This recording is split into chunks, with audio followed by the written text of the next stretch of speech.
my focus will be on emerging from the emergency. We at the Club of Rome really believe that we are in a planetary emergency, but ensuring that we do emerge and that we create a change that endures. And so my key question to all of us today is, what are we teaching, skilling, and learning for? I am going to try to, there we go. Now I can move the slides.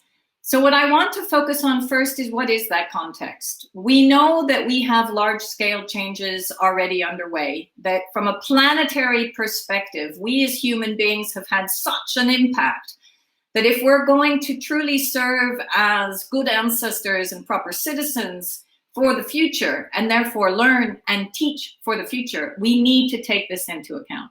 And these large-scale changes are Arctic sea ice melting, permafrost thawing, coral reefs dying.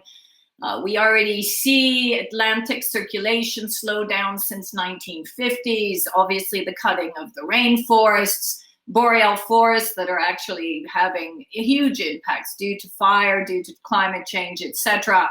And then the West Antarctic ice sheet also melting. So we can see that we have very clear planetary effects, but also clear social tipping points, mass movements, part of which we've seen in terms of the Black Lives Matter or the youth calling out with regard to climate change, or other types of movements that are really pushing for a shift in both political paradigms, but social paradigms. Political progress, but also regress. If you compare some of the shifts that we've seen in the United States in the last 4 years, clear shifts in market forces and then technological disruption. And what we need is to ensure that those social tipping points are leading us towards zero carbon, zero loss of nature, zero poverty, and zero pandemics, especially as we come out of COVID.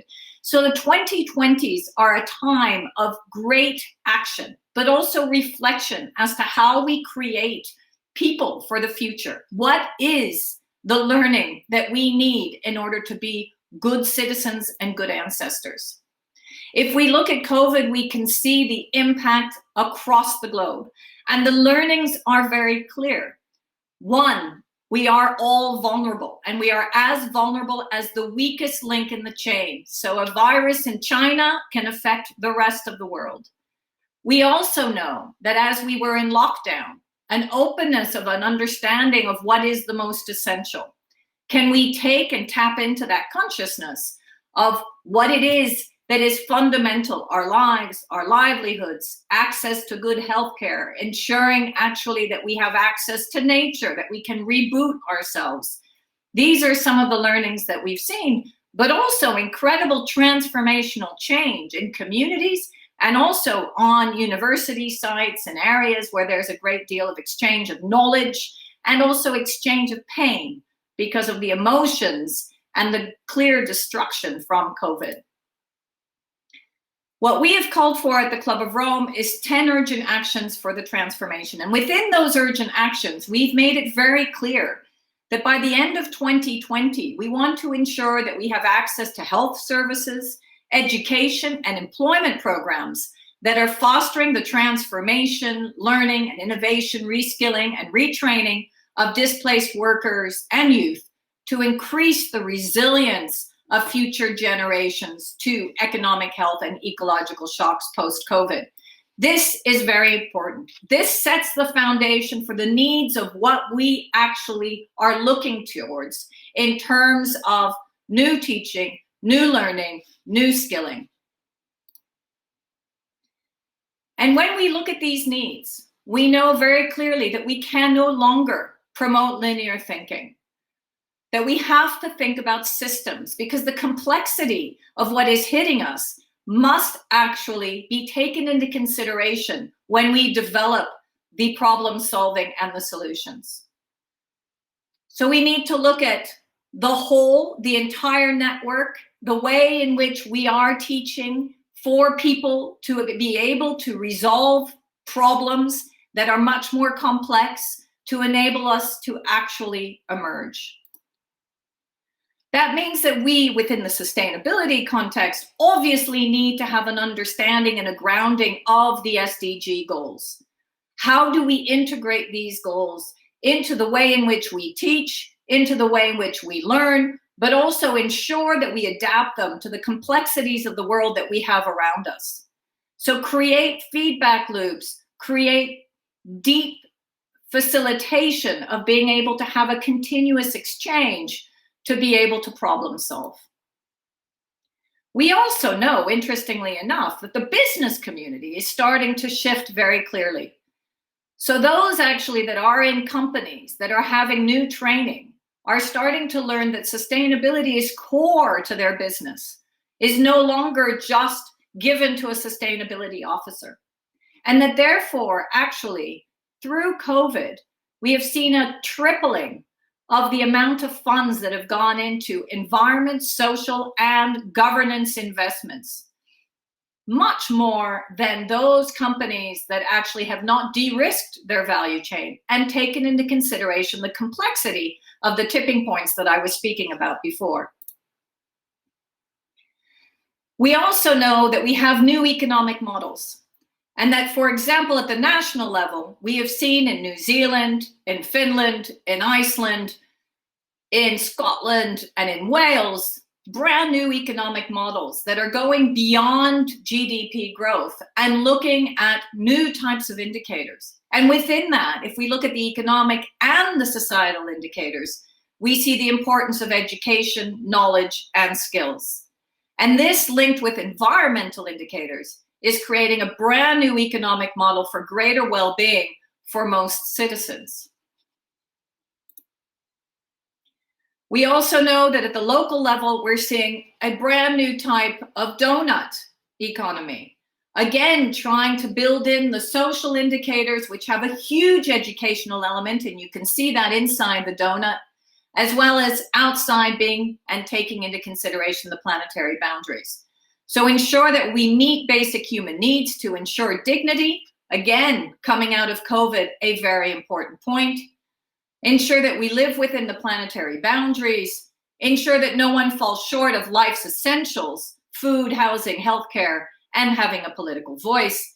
Ensuring that we don't overshoot the pressure on the Earth's boundaries, and that we look at the human progress for this century. How do we measure human progress?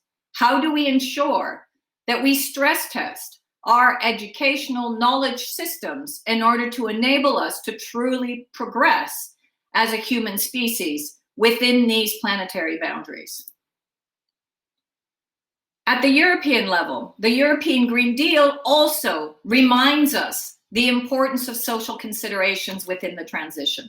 And again, the importance of education. And here we have already a North Star at the European level that has translated the SDGs into policy frameworks that should be enabling greater social and environmental well-being.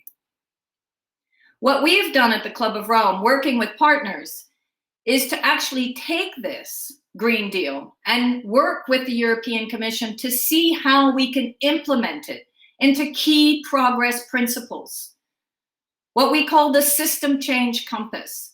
And you can see that we have 10 fundamental principles, looking at redefining prosperity, redefining natural resource use, redefining progress, redefining metrics, redefining competitiveness, redefining incentives, redefining consumption, redefining finance, redefining governance, and redefining leadership.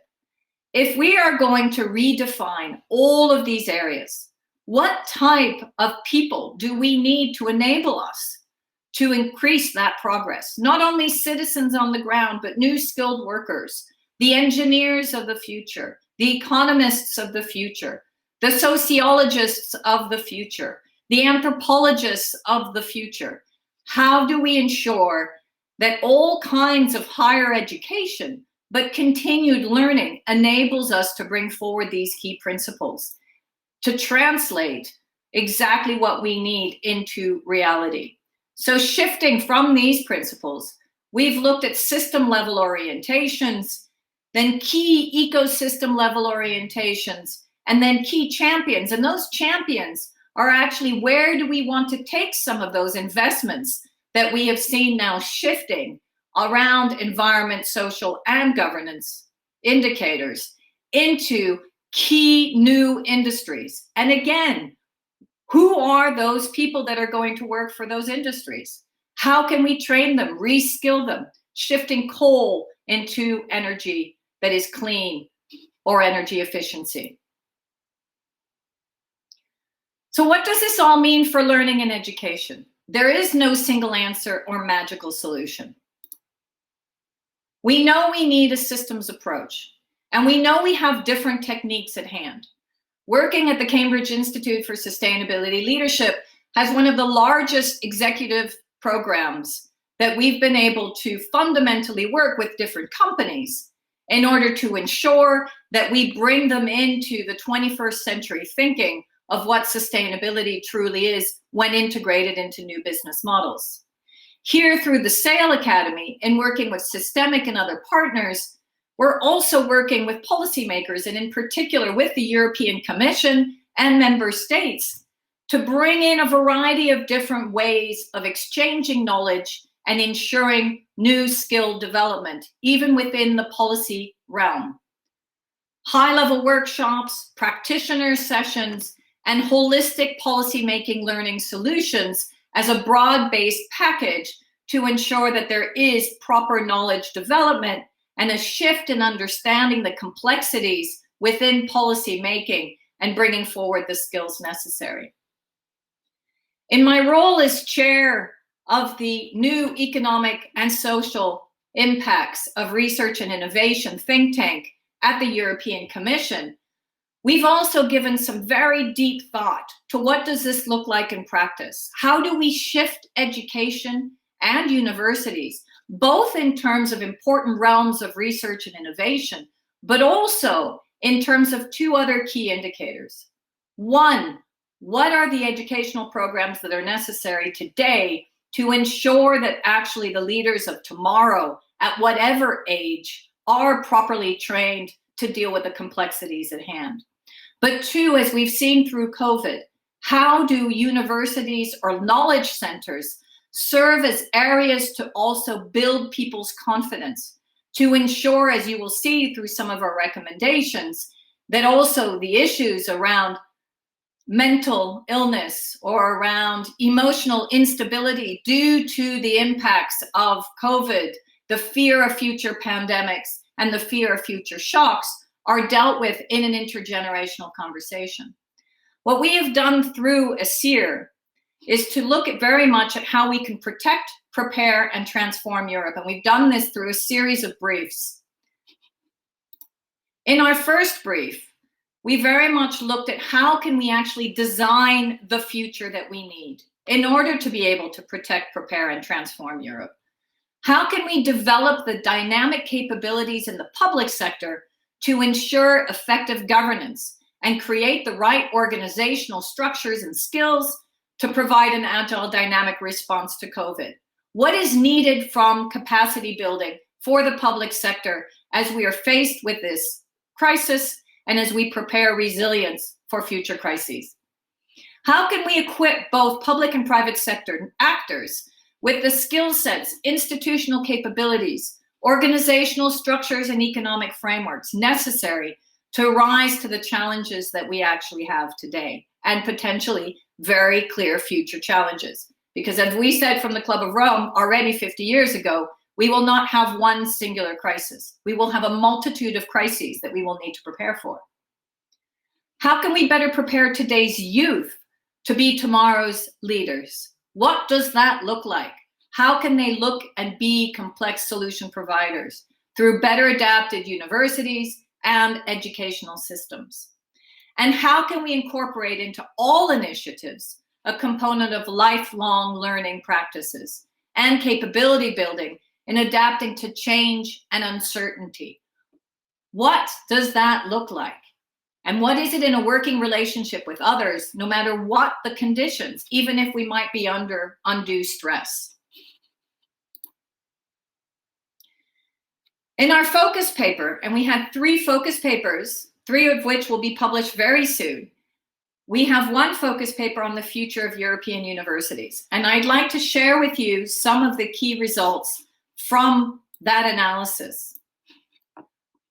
The disconnect between academia and real life is one of the reasons why many learners have either dropped out or opt for alternative providers who offer more tailored and flexible forms of education. And this is incredibly important because what we're seeing is this disconnect is because of the situation today. We also reached out to 900 different students from across the globe and had a huge summit at the Club of Rome, where we were told by many of these university students, some of which were working on their PhDs, some of which were actually in their bachelor's programs, that they were actually seeing a huge dropout rate in all of their countries, from Argentina to Belgium to countries in Asia, because students were not feeling that they were being taught to deal with the complexity at hand. They were not being given the skills and the learnings necessary to be the solution providers that they so wanted to be. We also have seen in this paper that the mass shift to remote working and learning may lead to decreased effectiveness of teaching. How do we deal with this situation? Lower productivity when executing collaborative tasks and marginalizing the most creative talent and students with high potential and/or special needs. This is especially prominent in relation to the internationalization of strategies of universities and protecting international students. And also within, obviously, the framework of COVID, the way in which we've been teaching increasingly online. In addition, universities should really, when we think about this, think about the way forward and other knowledge centers. So we've focused here on European universities, but let's also think about other knowledge centers and apply this.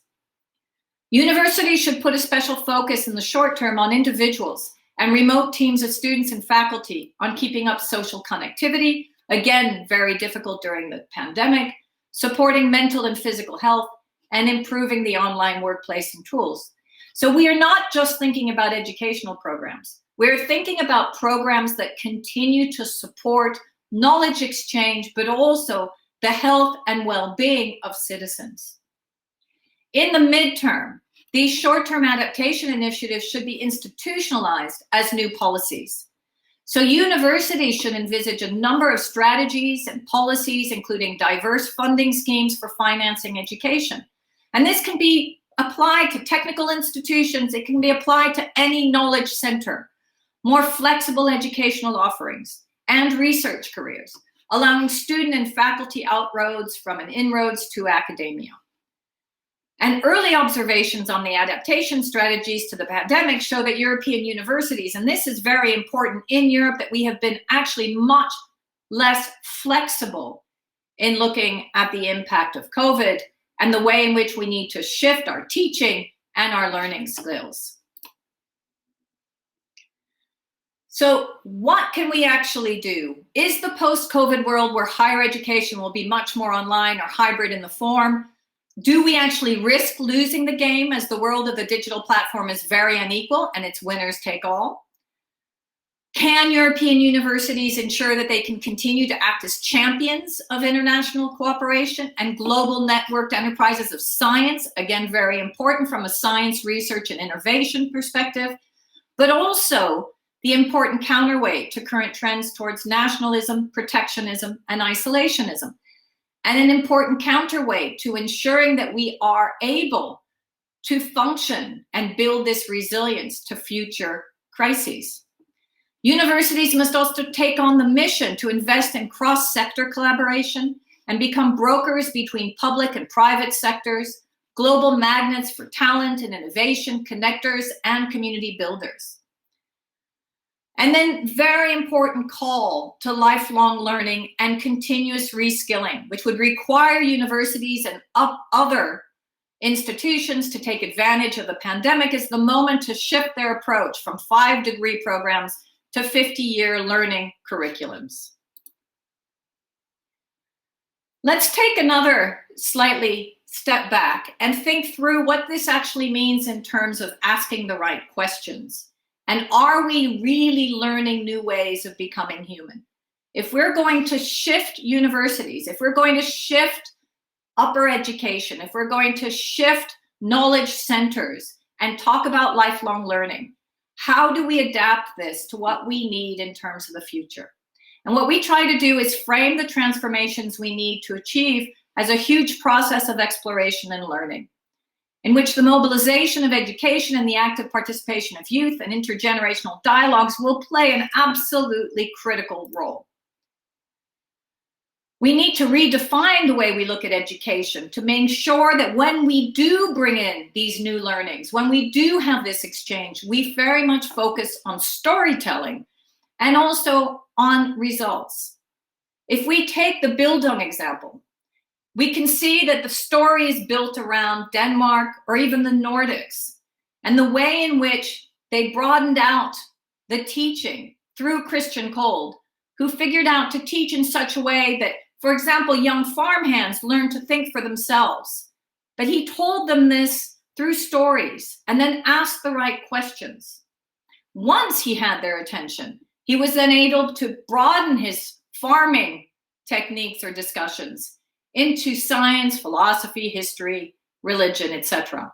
And this approach has been applied across the Nordic countries. And you can see it in Bildung, but you can also see it in a new work, another work that was also written by the same author, around the Nordic experience and the Nordic way. The fact that actually Norway, Sweden, and Finland copied this across their schools, that they were then able to transition from agricultural feudal societies to modern democratic industrial nation states peacefully, and that now in the 21st century, they've been able to actually become quite, let's say, representative of more well-being and happiness index countries. So Bildung for the 21st century can also be applied to the new challenges from digitalization, from globalization, the pandemic, and environmental changes. So if we talk about emergence from emergency and the emergence of a learning society, what we need to think about is that this is a life-inspired systemic perspective, and we have to bring in understanding and acceptance of complexity. We need to look at the relatedness and interdependency, which is at the core and the foundation for a perception of abundance, shifting from just scarcity, both in terms of knowledge or material sufficiency, but instead really looking at infinite creativity and problem solving. What we call pluriversality, which is inspiring the original thinking on the big challenges of humanity, pluralistic approaches to how we deal with problems, asking better questions by using multiple frameworks and looking across different contexts. This will enable us to face the new challenges and the uncertain futures that we have, and let us both work with modern science, but also ancient wisdom and the richness of human diversity. Widening the perceptions, looking at multiple ways of learning, looking at deep demonstration projects that are being perceived and promoted by, for example, Climate Kick, in terms of some of its learning experience, bringing in those knowledge centers into urban centers to really shift and innovate together. The capacity for systemic thinking is innate, but it's completely undeveloped in a conventional and siloed educational program. And it must be practiced by multiple generations together, hence why we need to have that space, creative areas for exchange and experimentation across all ages, cultures, and backgrounds. So what exactly are we trying to say in terms of what types of questions we need to ask? If we have, for example, a question around energy, and we're working with students or policymakers on this very question, and the fixed response is growing the amount of fossil fuels, well, the immediate response, obviously now, is growing the amount of renewables. And then we need to reframe the question. Decoupling well-being from energy consumption. What does that actually look like? Not just focusing on the silo of energy, but looking at the entire way in which we consume and our impact, not just on energy consumption, but also on the way in which we grow our food, on the way in which we use our water, etc. So changing the question to shift the paradigm. Is energy consumption a driver of well-being? What drives health and well-being? Look at systems, integrated relationships, and synergies. Deeper learning in action means that the unknown cannot be taught. It has to be explored. More exploratory. Systems thinking need not be taught. Everybody has the capacity, but we need to bring out that capacity. People need safe spaces to explore new responses. Communities and specialists have to learn together. Let us overcome the separation beyond us and them, beyond disciplines, beyond ivory tower thinking, the professor and the disciples, and ensure that we have different generations, cultures, learning together, not one teaching the next.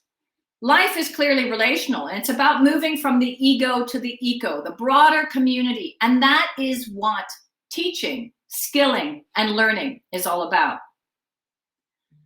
So I'm going to end in this way. We have to come back to the present and to building the future. And most importantly, what is our role as good ancestors? Aurelio Pace said this, the man who actually started the Club of Rome 50 years ago. What we all need at this point in human evolution is to learn what it takes to learn, what we should learn, and learn it. Just recently, I published this work in French called Quel monde pour demain? What world for tomorrow? It was a dialogue between generations. Myself and the other authors, Esmeralda de Belgique, who is 10 years my senior, and Adélaïde Charlier and Anouna de Wever, who are each 20 years old, leading the climate movement in Belgium, learned from each other because we had a deep dialogue around the complexity of the world.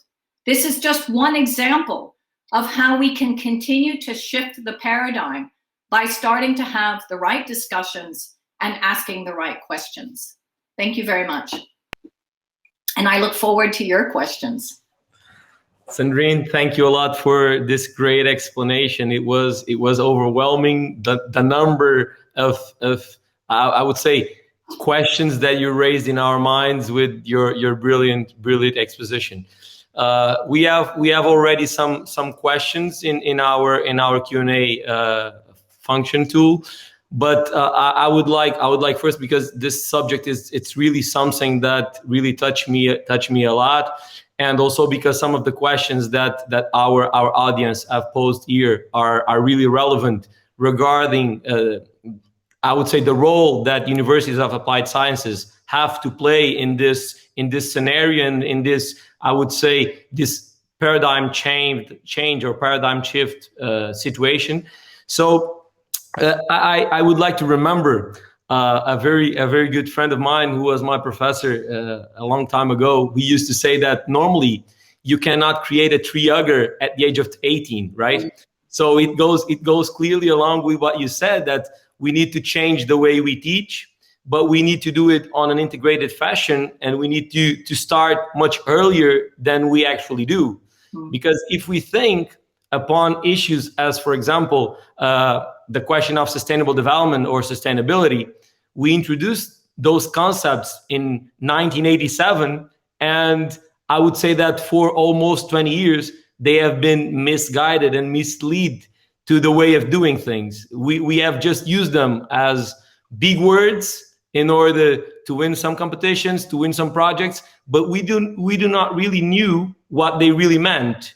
And I think that the great challenge for us as University of Applied Sciences is to do what you just kind of urge us to do, which is to be along with the society, with the developers, with the companies, and try to implement those changes to their way of thinking, but also to their way of acting.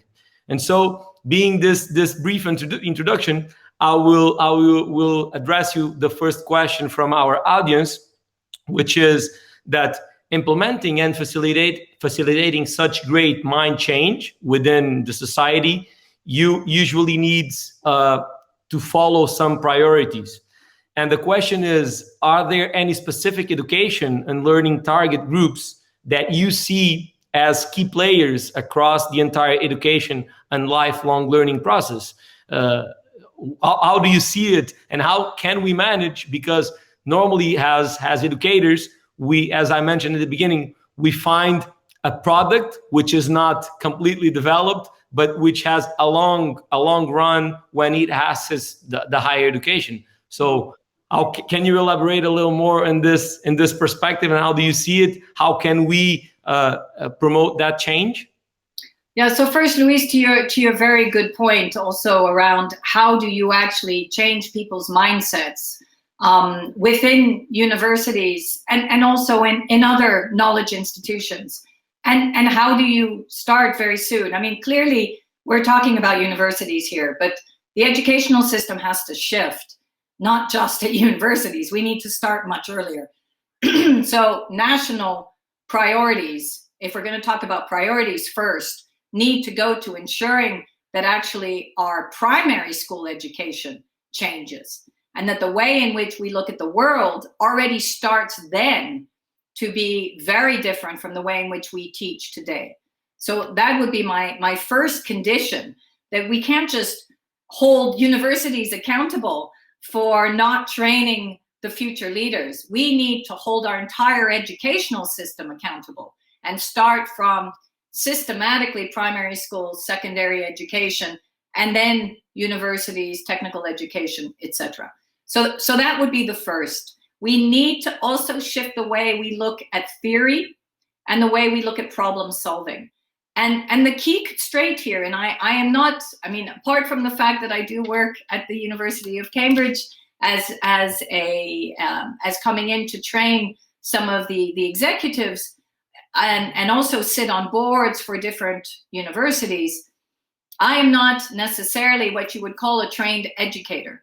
And I can understand the difficulty in shifting from programs, and also at the national level, by the way, shifting programs so quickly to meet our needs of the future, being more flexible without tried and tested mechanisms, tools in the toolbox that will enable us to do that.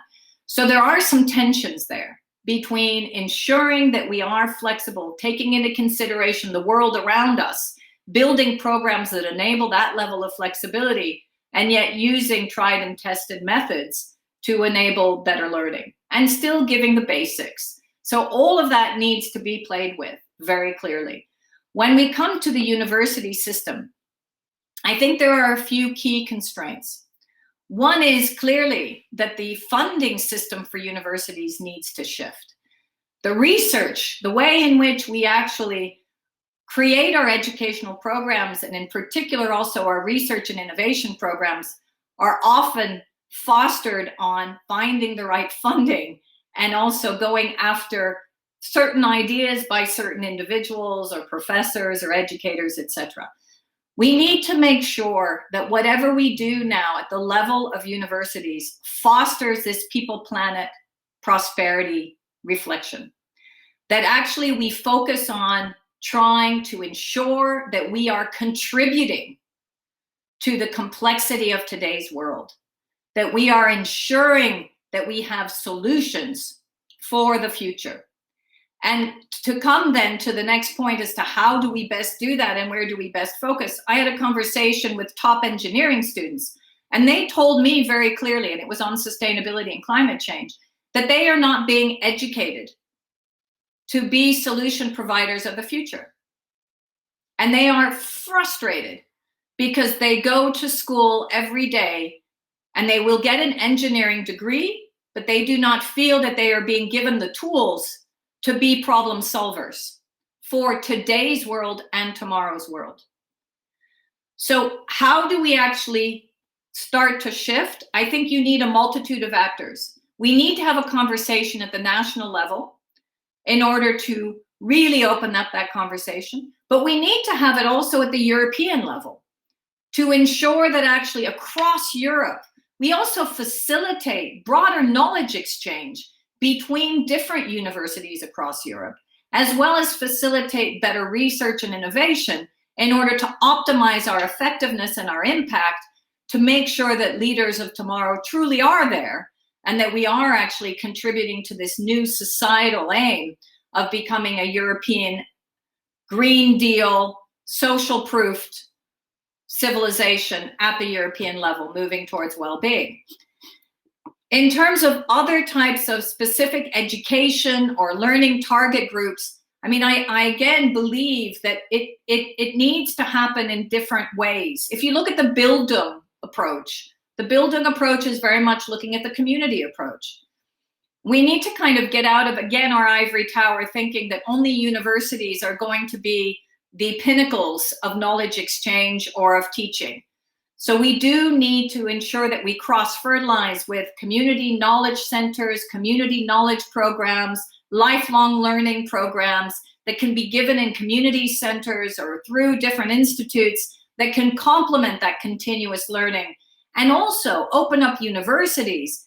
I've always been confronted with the fact that, having grown up in the United States, in the US, you can be 90 years old and still take night classes at any university campus and be amongst younger bachelor students. And there already is that creative exchange, but you as a 90-year-old are still learning.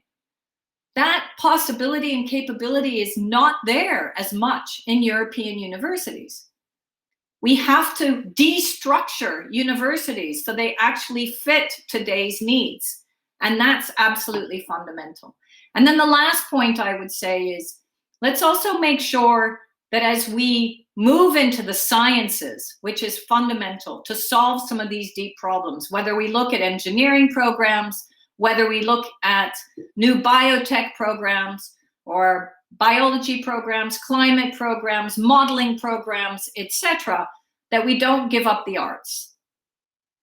Because the arts are fundamental in anchoring our heart, our soul, our culture with our minds. And all of that needs to come together if we're going to become better humans. So that would be my recommendation. Thanks a lot for this wonderful explanation and these great insights on this subject. We have also lots of questions on the chat, but I've selected this one because it goes along with what you said. Because we all know that universities, despite the autonomy that they have, normally we are driven by specific policies and several different funding instruments that somehow guide the way we do research and the type of research that we do, right? And so in this fact, the question is, do you see any need or any proposal to reflect on sustainability in funding? For example, how can we use quality, funding, sustainability as performance assessment instruments in the way to get access to funding? Because we all know that there is a huge gap currently between what we do on fundamental research, on applied research. And if I could really understand your words, we need to move for a perspective in every single day we increase the applied research, because that's the one that is going to be implemented and that is going to promote the change. But that needs to come along with specific changes also on the funding perspectives and also on the, I would say, the way we are assessed. On the previous plenary session, we spoke about, for example, the way that professors and researchers are evaluated. They're evaluated by the number of papers that they published, not only by the impact that their research have. And so can you give us some insight on that? And how do you think that what can be done in order to change this paradigm, which is also the reality for our academia right now? Yeah, Luis, perfect question. I fully agree with you. I mean, we are constrained both in terms of all the policies and the funding mechanisms, and the fact that paper production and publication is what makes you a distinguished professor, rather than actually solving today's problems and really contributing to the needs of society. And so I think there needs to absolutely be a shift. There needs to be a shift in terms of funding mechanisms that are moving and really shifting all of our funds into these societal problems, and therefore making our research much more targeted. And I can't emphasize that enough. I mean, as Sharon Burrows, who is the head of the International Trade Union Confederation, says on the jobs front, there are no jobs on a dead planet. There's no education on a dead planet, guys. You know, if we don't get it right now, and if we don't think that the educational framework is not part of solving the problem, then we can all go home, because we're totally doomed. And this is the greatest moment in history where we can actually prove, Jane Goodall clearly indicated, we are supposedly the most intelligent species, but we're not the wisest. Can we please demonstrate that we are wise as well as intelligent? So just by producing all of these publications, just by ensuring that professors continue to actually publish rather than do, is totally the wrong approach. I'm not saying that we don't need to continue to think about fundamental research, but let's target that fundamental research. Let's target the focus of most of our work on ensuring that we answer today's questions, and that we bring in, if we need to, the history to better understand solutions.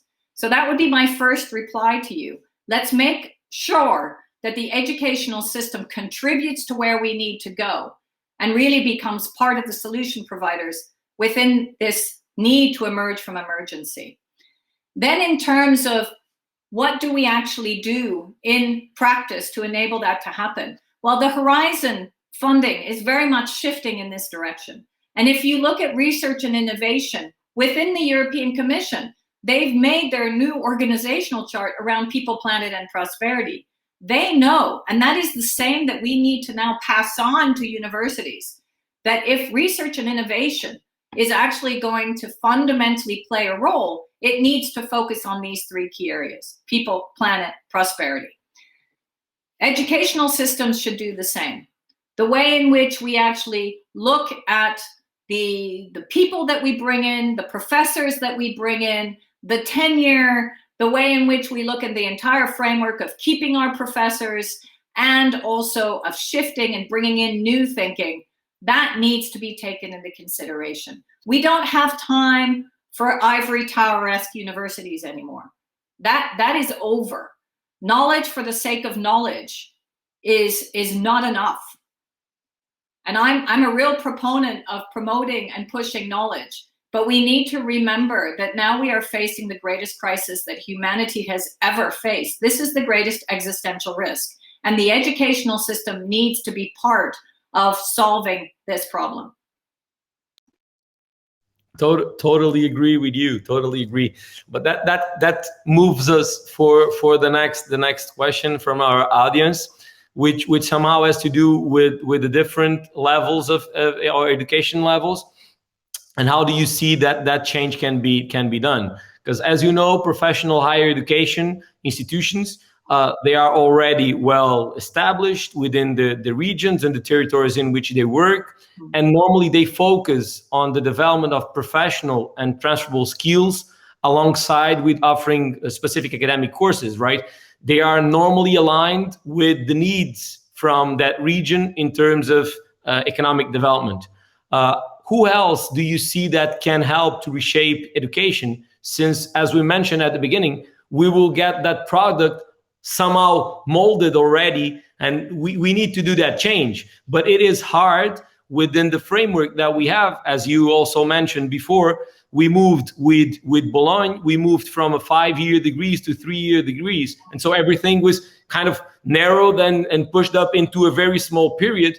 And the power and the opportunity that you had a few years ago to reshape students and to model the way they think and the way they might be influencers and game changers on the territory, in land, actually acting as I would say mobilizers of these changes, now has become tougher and tougher. And so what is your perspective? How do you see, and who do you see, who else can help to reshape education from this perspective? Yeah, very good question. And I fully agree with you. I mean, we see the tendency across Europe to really go down from 5-year programs to 3-year programs. I think it's trying to find a balance, because we're also seeing the dropout rates that are huge. And we're seeing that actually many young people, don't even now look towards traditional education as the way to educate themselves. And that's predominantly because of digitalization and also this unfortunate thought that they can go ahead and create their own careers and be successful without actually having to have an education, not realizing that education is not just about making money and linking it to your career, but also about learning, which is fundamental. And so that's the key point, right? So how do we shift and make people understand that universities are not just about having to have this degree, but actually it's an experience and it's an exchange. And maybe part of the levers of change that this question is asking for is, one, universities have to make themselves levers of change again, not be perceived, excused by the thinking of being old farts or, you know, caught up again in this kind of game where it's only just about getting a diploma, rather than skilling and giving the tools that are necessary for people to go out into every day and realize the complexities of the world and be able to confront them. So that would be the first. How do we change that for actually universities? The second would be to realize that there are other areas, such as companies now, that are giving so many opportunities for learning within that as well. And then the third is to realize that actually what we need to do is at the national level, really shift the programs to enable for universities to be more flexible, to enable for universities to recruit differently, to enable universities to actually maybe work also much more with the private sector, which you see much more in the United States than you do actually here in Europe. So create triangles of innovation between policymakers, universities, and businesses, so that actually you might have a student in an engineering program that is doing all three, that is actually knowing what is necessary from a policy perspective, understanding that knowledge, doing their degree, but by the same token also working within a business or actually understanding what a business is looking for. And that already is creating a totally different type of learning, which is much more practical and which probably applies much more to today's young people and those that are in their mid-careers that want to really learn differently and more practically to be able to confront the complexities that they have. Thanks, Sandrine. It was really, really great to get those insights from you. I think you have just gave our audience a lot of things to think about on the changes that need to be done. We know and we are aware that there are lots of changes to be done, not only in terms of curricula, but also in terms of the way that how our students get into the university, which are the goals with whom they get into those I would say, let's say, reskilling or upskilling positions. But the fact is that we do have a long way to run, and there are lots of things to be done. What do you think, and how do you see, for example, the role from accreditation and I would say assessment agencies that are normally implemented at the national level, and somehow you just brought us the experience from the United States, which I know fairly well since I've studied there for a while. But the question is, there are still lots of differences in terms of flexibility, even in terms of curricula, right? The opportunity you just mentioned here, when we moved for like those 3-year programs, it is somehow hard to discuss within the academia. For example, if you are teaching an engineer, letting like to get the academia to get along with the idea that he doesn't need to know that many maths and that he needs to have some soft skills that in 3 years he cannot be able to have both, and that we have to balance them. How do you see that the paper from accreditation and assessment agencies might be played on that specific role from your experience? I think you bring up a really good point again. I mean, I grew up near Stanford University, and I remember the key conversation with the engineering department was their communications offering. They actually had several courses around communications, which, by the way, none of our engineering programs had here, because they recognized, especially in the 80s and the 90s, when the IT boom was just taking off, that there needed to be a way for engineers to communicate what they were actually doing. So I agree with you. I think there are two ways to think through this. One is we have to stop thinking that we have all the answers. We, as in those of us who are either educators, who are our generation, who typically are the ones that are in the different power corridors, whether they be academic power corridors or whether they be policy power corridors. It's time to ask the young people of today, what are their needs? When did we last have that conversation? How many universities are actually building their programs around an assessment that has been taken of university students and what they believe their needs are? When we had this conversation in this book, I can tell you that I was floored by the knowledge of these young women who, by the way, are getting it predominantly online or who are getting it from different conversations that they're having. I mean, these 20-year-olds are going in and having conversations with Chancellor Merkel and President von der Leyen about climate change. And they can, they're not being helped by their teachers. I can promise you, they're being helped by mentors like myself, or they're going online and finding the information themselves. Academic institutions are disconnected from today's reality and tomorrow's student. That is what needs to happen now. We must reconnect, understand the real needs of people, not just a professorship or a research bid, etc. This is not about us. It's not about ego. It's about eco. And students are fundamental in building that eco.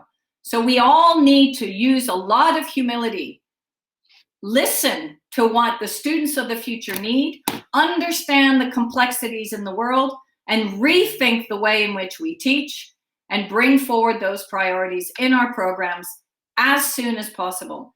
And that needs to be done as a collective exercise with the assessors, with the universities, and with the different policymakers at the national and European level. And of course, with new students and a different generation.